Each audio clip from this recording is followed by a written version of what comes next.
Ladies and gentlemen, boys and girls, welcome to another episode of Wear Many Hats. I'm your host, Mark Robinson. Got a really exciting show for you today. This is going to be so good. I can't wait to get our next guest on. But before I do, as ever, please like, share and follow the page on LinkedIn. We want you to support our content. And the only way that we can get support is if people keep sharing, if people keep liking, if people keep following. So please share the page. Anyway, let's get straight to it. This is really exciting. I would like to introduce you to Ria Ravello, who is the facilities manager at 10 Downing Street. Hello, Ria. How you doing? Hi, Mark. I'm great. Hi, Ethan. Shout out. Ethan doesn't say much. He just sits in the corner. Bless him. Yeah, I know. He's not allowed. How you doing? I'm doing really well today. Did you get here okay? I took a leisurely walk from Whitehall straight here. Really? How long did that take, out of interest? 32 minutes. That's not bad then. Get your steps into there, Ria. That's absolutely, yeah. Yeah. Okay, so listen, to be fair, I think you're probably the most iconic building facilities manager that we've had on today, I would say, in terms of it being well known and things like that. So thank you for taking the time to come and see us. Let's start with a very easy question. Tell us a little bit about your career and your journey into facilities management.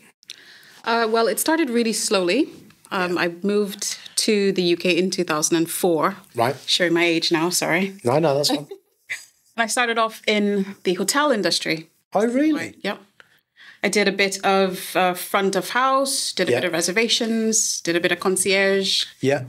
And then I moved into the glitzy, glamorous places like BP, worked at PwC for a bit, almost 10 years. Yeah. And that's a fantastic place to work, by the way. Yeah, I see that you were a room bookings manager at PwC. I didn't realise that was a role. But that's a thing. Yeah. Is it really? What an interesting... There must be more to it, obviously. Yeah. How did you make this room booking? Well, yeah, we went and spoke to reception. Absolutely. Well, now it's a little more functional. You find that your receptionist can book a meeting room, they can book your visitors in, they can book refreshments, they can clean the room, etc. Yeah. But at PwC, because we had so many buildings across the country, there was need for having a room bookings team that would just book meeting rooms, book all sorts. Really? Yeah. That was an interesting role, because you were there for quite a while as well, weren't you? How long were you there? Almost 10 years. Okay. 9 years and a bit. So was facilities management something that you wanted to move into, or, as with everybody else, was it a bit of an accident? It was absolutely fate, I think. Yeah. When I was at PwC, strangely enough, I was doing a little shadowing of a FM manager, and I thought, wow, that's a really boring job. And it totally put me off. Really? But then 6 years later, I got slowly into FM, doing soft FM types of roles like help desk, switchboard, doing cleaning bits in between. Yeah. And I gradually made that step into FM without even realising that is what I was doing. Right, okay. And you've been there ever since? Yep. I'm loving it. Yeah, you are? Absolutely. You can tell by your face, actually, because you smile when you say it, which is always good. So what's so obviously you were PwC for a while, and then what was the next move in terms of the transition? And then I went over to Penguin Random House. Oh, publishers? Yep. Right, okay. Random, I know. Yeah. No. They sell books, but they also need the FM function. Yeah, of course they do, yeah. Built a switchboard team from scratch. So we walked in on day one and had nothing. Yeah. And then I just built that up with a switchboard team, a small switchboard team, a small help desk team, and we helped out with FM, with post and stuff like that. Yeah, of course, yeah. So it was quite a soft launch into it for you then, really. It kind of seems like it was a bit of an accident. It was absolutely an accident. Yeah. Because then, as you get older, what your idea of what your life and what your career will look like changes because of your experiences. Yes, very true. Moving to the UK was meant to be a temporary thing, but I stuck around and just followed work wherever it went, really. Yeah. So where did you move to the UK from? From Trinidad. Trinidad? Weather's better over there. Yeah. It's very hot, so no. Very hot. Is it too hot? Too hot now. Really? No. Oh. My wife would love it. She'd just sit out in the garden and bake all day. And bake, literally, yeah. Yeah, literally. No, she would. I have to tell her all the time, get in the house. No comment. Yeah. No problem at all. Okay, so obviously you were at the publishers for a period of time. Where did you then move on to? So at Penguin, I was made redundant. Right. And that was my my God moment. Yeah. Because you're thinking, well, what do I do now? Yeah. So I went home and I cried for a month. I went to Trinidad. Did you? I didn't cry for a month, but I did go home for a month. And it was great because I for the first time in years, I just got time to decompress and just think, well, what do I do next? An opportunity to reset. Absolutely. Would you say? Yeah. Okay. And reset in nice weather. Reset in nice weather, good food, your family all around. Exactly. People you don't get to see no more than once a year. So. Yeah. It's important to get home though, isn't it? I'm from Yorkshire. I get home any time I can. Yeah. You know, I do miss home from time to time, especially when you're in the city, because it's a very different place, isn't it? It just envelops you. Yeah. And before you know it, you're just doing work, home, and then... Yes, that is my life. I can think of worse places to be. Best city in the world, without a doubt. I think London's one of the best cities in the world. It's got everything, hasn't it? It's got history, it's got culture, it's got museums, it's got everything. It's got everything. There's something for everybody here, isn't there? It's the new New York, isn't it? It's a better New York. Exactly. Start spreading. We do need to do a song about. There needs to be a song about London, doesn't there? I think. Alicia Keys. Yeah. Ethan. Because we're in London. Let's stop while we're ahead. Yeah, that's about as far as my singing goes, to be fair. Okay, so and obviously you then moved into the public sector, I believe. As a civil servant, yes. Yeah. Well, almost actually. I did a stint with Department of Health and Social Care. Oh right, okay. Wouldn't recommend. Oh really? Right, okay. Right, okay. Enough said. So was it very different? Was that for you quite a challenging change? Because obviously the public sector civil service is very different to the private sector in terms of how they operate and things like that. It's very, I would say, bureaucratic. It's probably the best way to explain it. I think for the civil service, we're constantly looking at the public purse. Yes. So we're constantly weighing up, well, what do we need? And is it cost effective? Is it value for money? Yeah. Whereas in the private sector, you've got more available funds. Yes. They've got more of a vision, I think. Right. In terms of what they want their buildings to look like and function. And it just looks and feels a bit different. Yeah, whereas it's all about practicality. Yeah. Within public sector civil service as opposed to flair, I suppose. How something looks, I suppose. It's about what's the function, how do we make the function work, and there we go. Exactly. Would you want to go into a government building with state-of-the-art tech and things like that? No, because it would seem as if, you're flashing your own money in people who really can't afford things right now in their faces. Yeah, that makes sense, actually. I didn't think about it like that, but that makes sense. Okay, so you're now where you are now. How did that come about? Because it is quite an iconic place to be facilities manager. I mean, very world famous, in fact. I think I can say that I spoke it into existence. Oh, did you? Yes. I did a write-up for IWFM last year. Right. And they asked me, where would I like to work next? And I said, Downing Street. Because at the time I was literally working at the Cabinet Office, 70 Whitehall. Yeah. And it was right next to Downing Street. Yeah. And I just thought, wow, that there's a buzz to it. Yeah. So I was like, I want to work there. Really? And then a few months later, a colleague said he was retiring, and the rest is history. Oh. What was it? Was it quite intimidating walking through that black door for the first time, or how was that? I think anybody would say it is a bit intimidating. Yeah. Because it has this ferocity, I think. Yeah. You just think, wow, how many notable people have walked past that front door? I just think about it. I mean, Margaret Thatcher, Boris. I mean, it's just been. They're ones that stand out and everybody knows, isn't it? But not even that. Ronald Reagan. Gerald Ford, John F. Kennedy Jr. The Queen. The current king. Yeah. I mean, that's crazy to think that all of those individuals have walked through that door, and now you're walking through that door to go in there and work every day. Yeah. So that must be really surreal. Like I bet the first week you were like, this is weird. The first week, even coming through the front gate, because there's constantly people outside just looking, shouting abuse, you name it. They're outside doing it. Yeah, with the signs. With the signs, with music, it's surreal at times, really. Yeah, it must be quite hard to work in that environment as well at times, is it? Well, my office window faces out towards the road, so when they're having a good day... Really? You can hear it, yeah. Wow, that was interesting. Because it's like a TARDIS, isn't it, Downing Street? People don't realise how big it actually is. Yeah. It's huge inside, isn't it? Just about, yeah. Yeah. I know I'm not saying specifics. I wouldn't want to put you in that position. I'm just saying it is quite a big place. But that is common knowledge, to be fair. You can see it. There's a lot of people that go in there. Oh, yeah. There's a lot of visitors, a lot of events, lots of things going on. So, yeah. Yeah. Absolutely fascinating. Can I get a tour at some point? Or is that a no? No? Oh. For you, maybe, yeah. I'll get my SC clearance. Go on. I'm ex-Navy. I'm ex-military. Are you? Yeah, they might let me in. Who knows? We'll give you a proper shakedown. Yeah. Give me a pat down. All right, get him in. No, I'm joking. Okay, so listen, some of the things that we like to talk about on the show is obviously the whole purpose of the show is to inspire the next generation of facilities leaders. So what would you say during your career today? Has there been anybody that's mentored you, that's helped you along the way, that you've leaned on for advice that you thought that really helped advance your career in FM?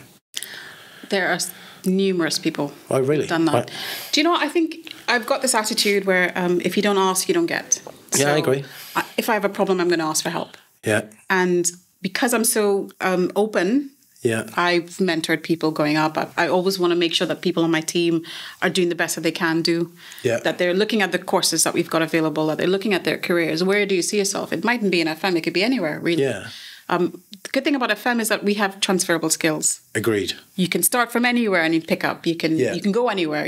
There's tons of team members who started off with FM as their first jobs as coordinators. Yes. And they've gone on to be sustainability champions. Yeah. They've gone on to do PhD work, and it's just mind-boggling how much potential there is. Yeah.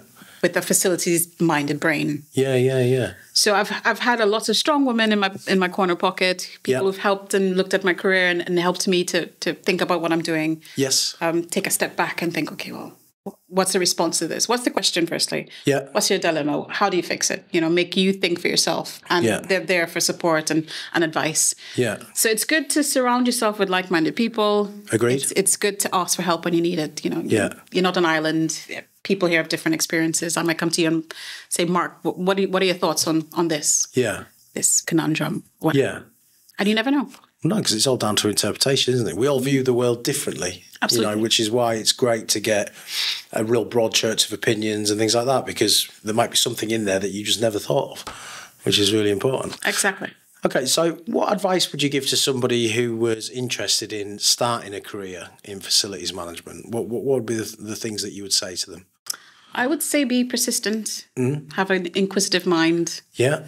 Because you're not going to know everything. No. Facilities managers could have a basis in hard FM and think, well, I've got an engineering degree and I can do that. But then you also might need to think about your cleaning on site, or you might need to look at drapes or a listed building, or look at, what sustainable things you're doing to incorporate into your workplace.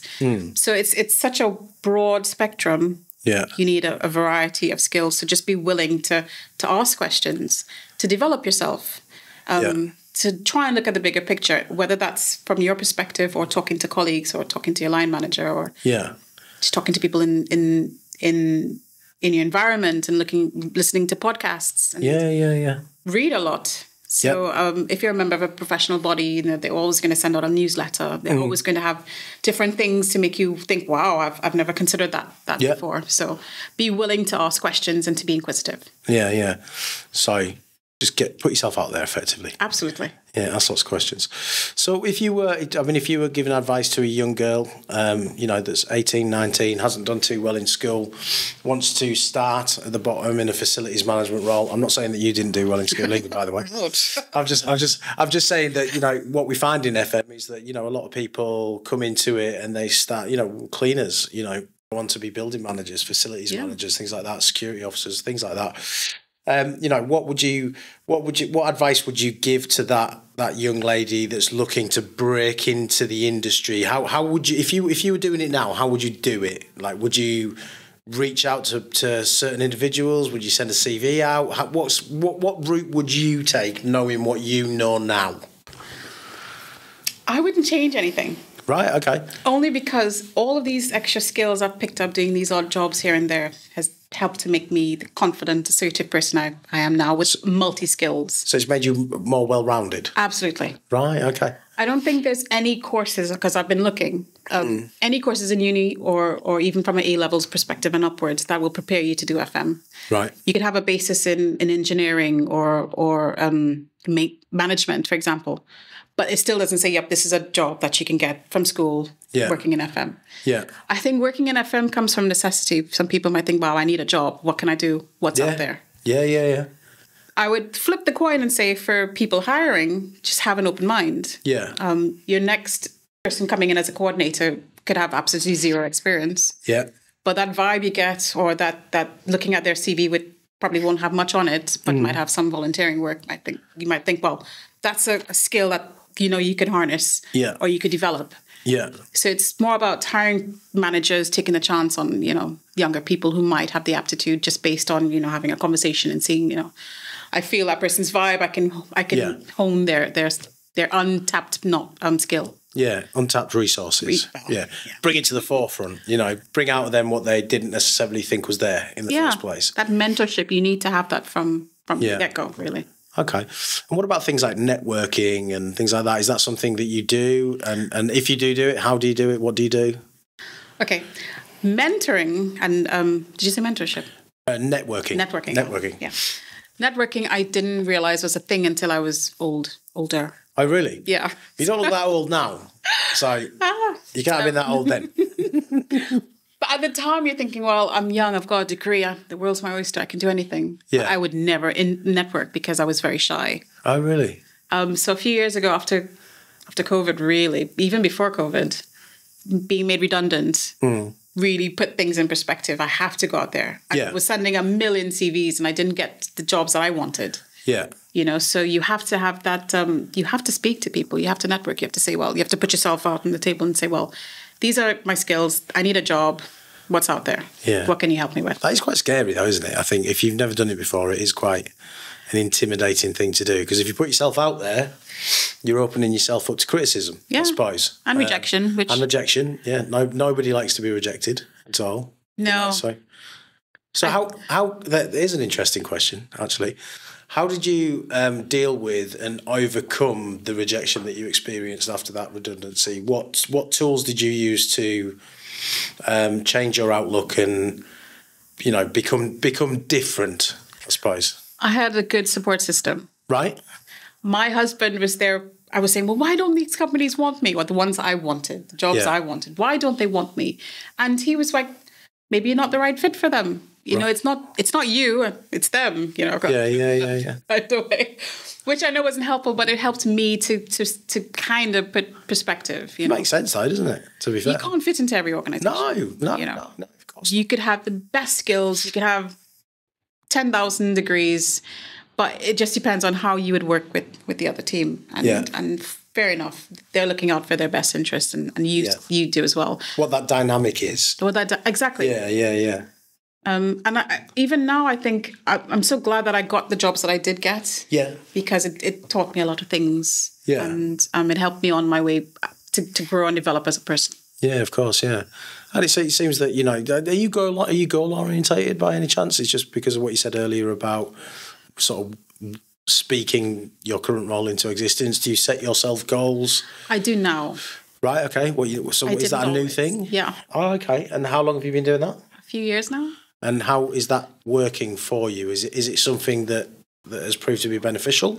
I think it helps to put pen to paper what your dreams are. And it doesn't have to be long-term dreams. It could be, I want to adopt a dog and I want to look after that dog. Yeah. Same with your career. I want to nurture my career because I have X, Y, and Z as the end goal. Yeah. So for me, I need to visualize what I see my future looking like. Right, okay.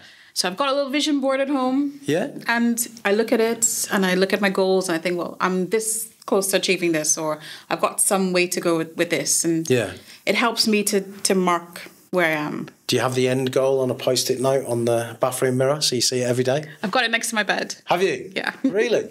Literally. Okay, here's a good question. What's the end goal? For me, I can't see myself working to retirement age. Right. So I'm giving myself 10 good years of working in FM and then looking to consult or to outsource my skills. Yeah, and look at work for yourself. Yeah. Effectively. A lot of people have done it. It's a good route to go down. The thing is, you've got all this experience, and it just helps if you're. To me, I want to help others. Yeah. So it's always been my goal. You know, if I wasn't in FM, I probably would be a teacher. Oh, really? And I like the idea of imparting knowledge. I like people learning. I like the idea of constant growth. So consulting is the end goal for me. Right. Okay. So kind of like semi-retirement. Is that what we're talking about? Yeah. And then a boat somewhere. 2 boats. Who knows? 2 boats. Yeah. 2 boats in a mansion. You wait. Yeah. Well, that's what I'd love 2 boats in a mansion. I don't think I'll ever get it though, Ria, to be fair. You need to visualise more. I'm visualising. I've got my little thing on my window. You know what I mean? I see it every day. I know I'm aiming for a house at the minute. I just want to be able to buy a house. Yeah. So it's mine, so I don't have to rent, because rents are extortionate. Literally. Yeah, it's just an absolute rip-off. So, because I recently moved back down south, so I was living up north, paying rent up north, and then coming down here, and I nearly fainted, to be quite frank. I'm still not over it. Maybe you should try one of those. Yeah. What's it called? No, don't. Yeah. Could do. Yeah, co-living spaces. Yeah. Okay, so if we move on to something slightly different now, in your opinion, how do you think environmental, social, and governance issues are impacting facilities management at the minute, and where do you see it going? Because obviously it's very important; it's become at the forefront, but that's got to evolve as well. And how do you see that evolving? I think it's such an important thing that we need to look at in so many different, for so many different reasons. And a lot of private sector companies are doing great. I think they're doing really well, actually, to be fair. In terms of capturing what they see the future is looking at and what is their responsibility. In the public sector, I think we're still catching up somewhat. Right. So we're trying to make manageable goals and trying to impact real change. Yeah. And the thing is, we have to. Yeah. So we're trying to future-proof buildings. We're trying to streamline as much as possible, and we're trying to impact positive change out there. So every company seems to be doing different things, and to me, I think we need more collaboration. It's not a bad shout, actually, to be fair. There's lots of good things going on that companies mightn't shout about, but they're doing it internally. Yeah. But there are lots we can learn from. Yeah. And then if you add all that up into one. That's a lot of positive actions taking place. It's not a bad shout, actually. Bring it all into sort of one scenario, one budget or something. You could make a massive difference with that, couldn't you? Yeah, or just chat more. What are you doing? Is it working for you? What would you suggest?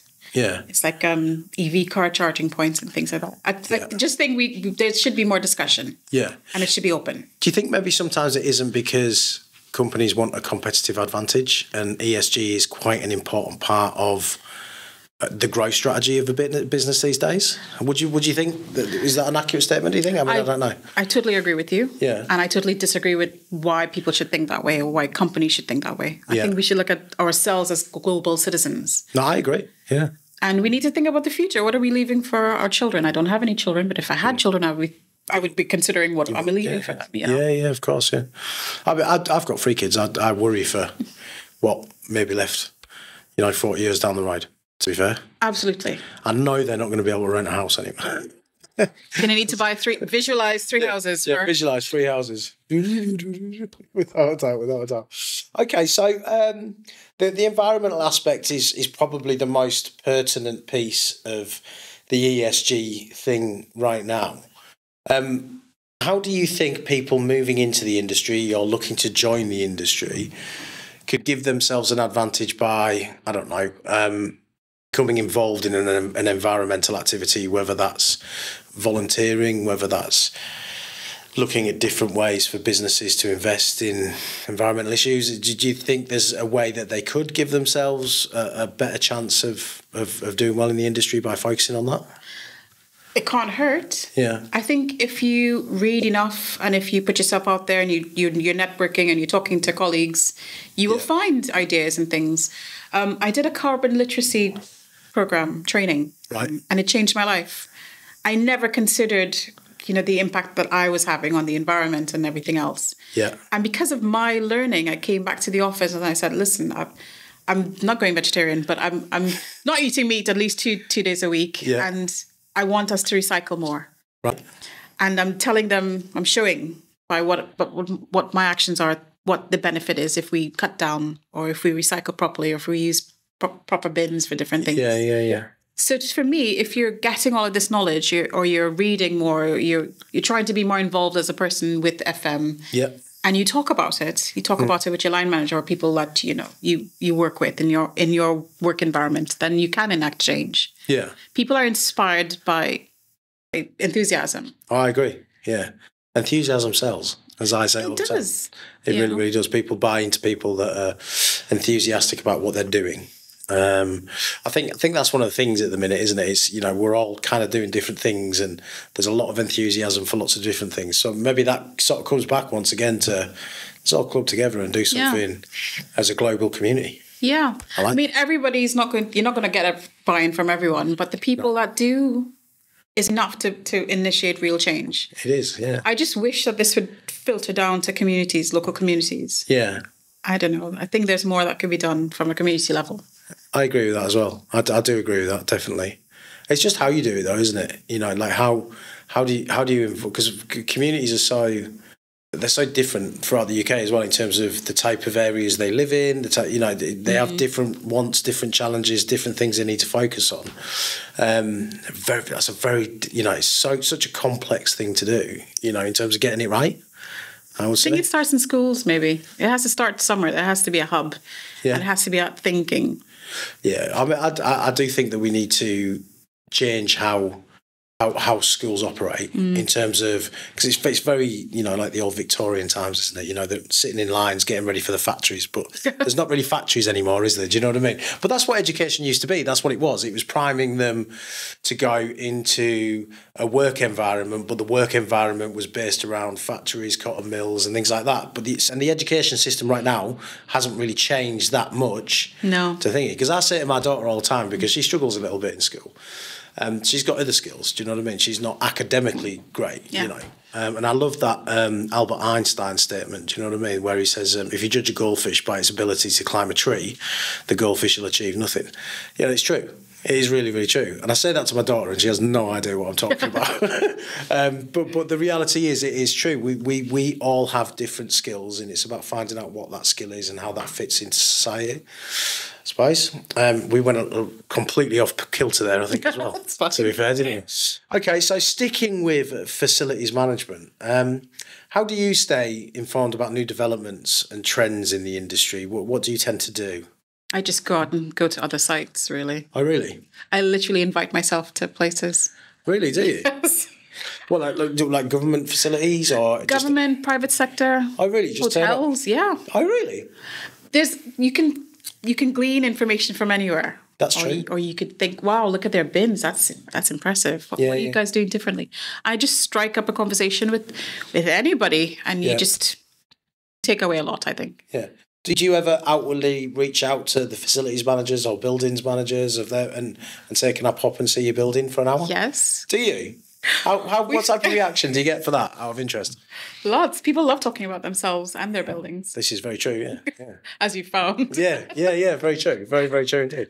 I'm part of this parliamentary networking group. So we've got people from Houses of Parliament, we've got people from the Welsh Government, Northern Ireland Assembly. Yeah. And I've invited myself over to see their facilities, and it's great because there's lots of people doing differently, and you just think, wow, we can mimic that, or we can steal a bit of that, or they can learn from us. So you went to Stormont, for example? I did. What was that like? That was well impressive. That's a pretty cool building. Yes. For want of any other better words to say, it's impressive. Yeah, very impressive. Yeah. What about the Houses of Parliament? Have you been there? Yes. What's that like? Also impressive. It is. I have a thing for listed buildings. No, I do as well. Like history. I've never been in the Houses of Parliament. I really want to go. I'll get there eventually. I just anything old, I'm obsessed with. I love the Tower of London. I could live in the Tower of London. They would let me. I would live there. Without a doubt. No, I would, honestly. Literally. Speak it into existence. Exactly, that's what I'm going to do. I'll end up one of those beef eaters. I could do those tours, I could probably. I've got the mouth for it. I reckon I could make that fun. It could be a part-time job. It could be. Help you pay for the mortgage at the house. Yeah, exactly. Hopefully one day. Okay, so what's some of the common challenges that you would face in your day-to-day role right now? You start. Yeah. In FM, you do day-to-day business as usual things like fixing outlets or getting lines done or all sorts. I don't consider them challenges anymore. Oh, really? Right. No, because it's business as usual. Yeah. Challenges for me, I would look at the bigger picture. What are we doing long term about surface water flooding? Right. What are we doing to keep this listed building looking its best? Yeah. And that means thinking outside of the box, looking at other vendors, like going to trade shows, because you just never know what new technology is coming up there that can help you in your goals. So for FM, for me, we are reactive. We deal with things as they come up. We just fix things. We're fixers, really. So my big issues are the bigger, wider piece. The wider piece, rather than the small day-to-day things that you used to. Okay. And what about AI, artificial intelligence? I imagine, given the role that you're in, that's quite an interesting one. I would have thought. How do you see that aiding or betting, I suppose, the facilities management industry over the next 5 years? It's here. Yeah. It's everywhere. So you need to get ahead of the curve and say, well, how can I make this work for me? So we're trialing AI in different forms already. You know, if it's with your HR chatbots, if it's with your BMS system trying to regulate your heating and cooling for it to think. Yeah. So we're using it. Yeah. So you now need to understand what AI is. How can I use it to my benefit? I'm not saying to go to ChatGPT and let that do your thinking for you, but it's about, what tech is there and how AI can help you. Yeah. Okay, so sorry, we can edit out. Okay. So I mean, I'm guessing there's certain restrictions around what you can and can't do in your current role. Would that be an accurate?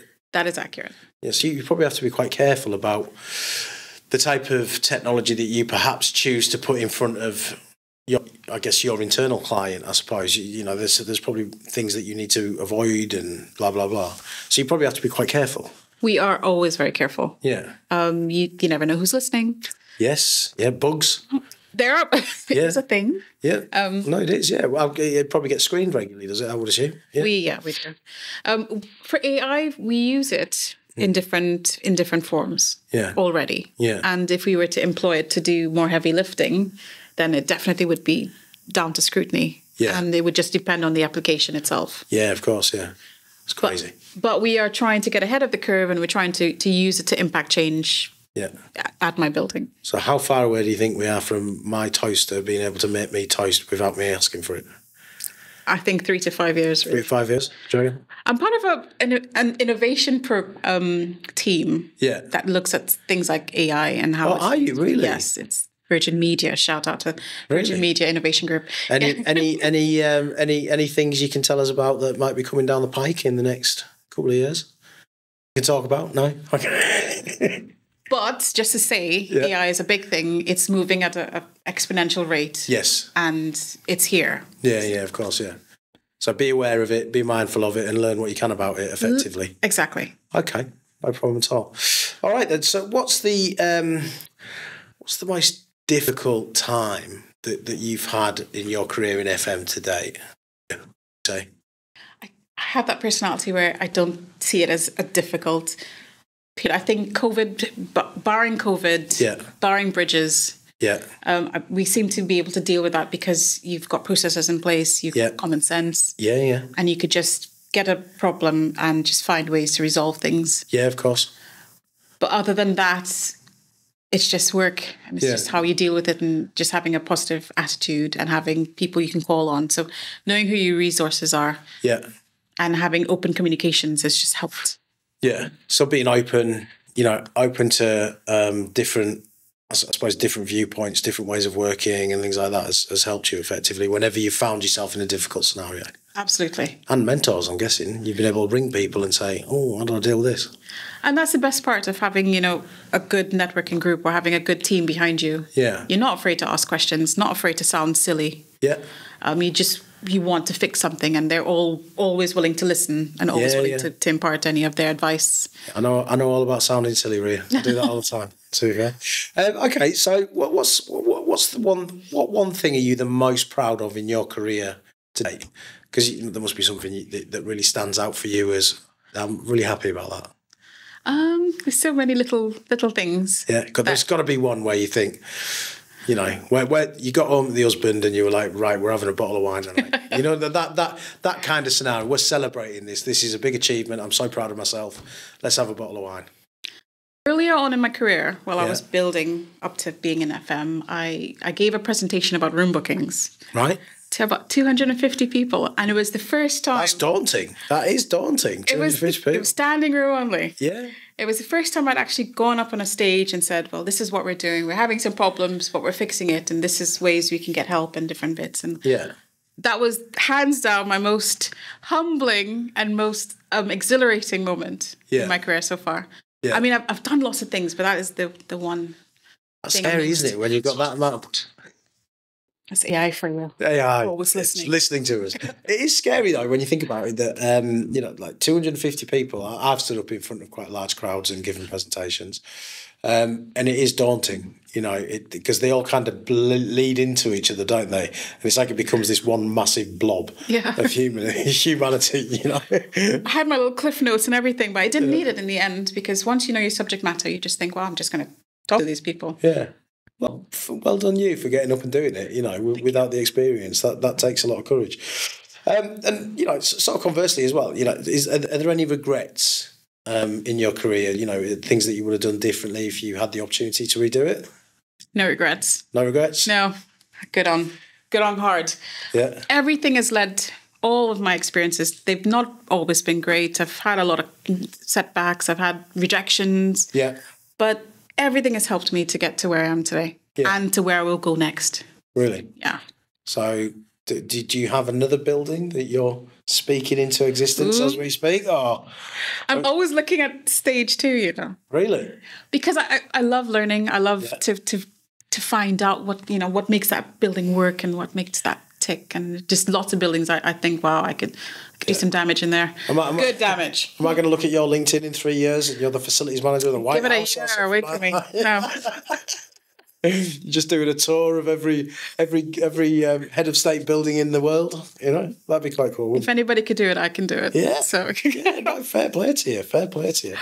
Okay, sort of stepping outside of facilities management and career, as they say. What things in your personal life give you the pleasure? What do you get up to outside of work? What do you like doing to relax and all that stuff? I have a super duper husband. Yeah, it sounds like he's supporting you all the way. Shout out to Mike. Yeah. And big up, Mike. Yeah. We do all sorts of special things together. We have a dog that we got off next door, an app. Oh. And a foster dog. What type of dog? He's a classic bully. Is he? An XL bully. He's not a killer. He's the most docile thing you would ever find. I'm of the viewpoint it's the owner that turns them into killers rather than the dog. And it could be any dog. Yeah. It's not just the big dogs. No. I find the small ones are the most vicious. Yeah, without doubt. Yeah. Terriers, Yorkshire Terriers. Little bastards, honestly. Little buggers, yeah. No, it's true. It's true. So how long have you had the dog, the foster dog? Foster dog we had last year. We've got a foster cat. A foster cat and a foster dog? Yeah. My God. They hate each other. Do they? Cat hates the dog. Cats do hate. Cats are just... I just look at cat. I'm not a cat person at all. I'm really not. I had a cat, right, called Gizmo, and she taught herself to go to the toilet. Good. I didn't have to do anything. I walked in there. I've got a video of it on my phone. I'll show you. I literally walked in the toilet one day, and she sat on the bowl having a wee. I'm like, where'd you learn that? She must have just watched us do it and went, oh, that seems a bit easier. But I get quite bad hay fever, so with a cat, it made me quite... So we had to rehome her in the end. She was all right, but I just think cats are... I like a dog. I like every time I come home and I see my dog, Chance, he's happy to see me. You know what I mean? Tails wagging, it doesn't matter. Unconditional love. Yeah. You know, it's like having a child that stays a child forever. You know, because eventually when you have kids and they get to 13, 14, they don't want anything to do with you. No. You know, they just want money and that's it. Whereas a dog, they're cool. They're a handful. They are a handful, yeah. But that's my joy. Yeah. My close circle of friends. Yeah. My husband, my 2 animals, and that's it. Any other hobbies? Anything else? We read a lot. I love to travel. Yeah. We love to cook. You like cook? What do you cook? Everything. Really? From scratch, breads, pastas. Really? Yeah. Oh. Well, what is there that I cannot do? Exactly. You're just too talented, to be fair. You're too talented. Listen, that actually kind of brings us to the end of the show. Yay. How did you find it? God, it was so much fun. Yeah. Did you tell everyone, yeah. Yeah. Really enjoyed having you on the show. Thank you very much for joining us. I'm sure that you'd be happy for young people to reach out to you on LinkedIn and things like that if they have any questions. Send me any questions. Yeah, we do get some people getting, they get reached out to from, once they've listened to the show. Thank you, Ria, for joining us. It's been an absolute pleasure, and I look forward to following your career with interest over the next. See where you end up next. Absolutely. I think it's going to be Houses of Parliament. That's what I reckon. Listed building. You don't get much more listed than that, do you? No. To be fair. Watch this space. Watch this space, indeed. Yeah. Thanks for having me. No problem. Thanks, Ria. Take care. All right, guys. That's the end of another episode of Wear Many Hats. Absolutely fantastic to have Ria on the show. Brilliant episode. And we will see you next time. Thank you very much. Bye-bye.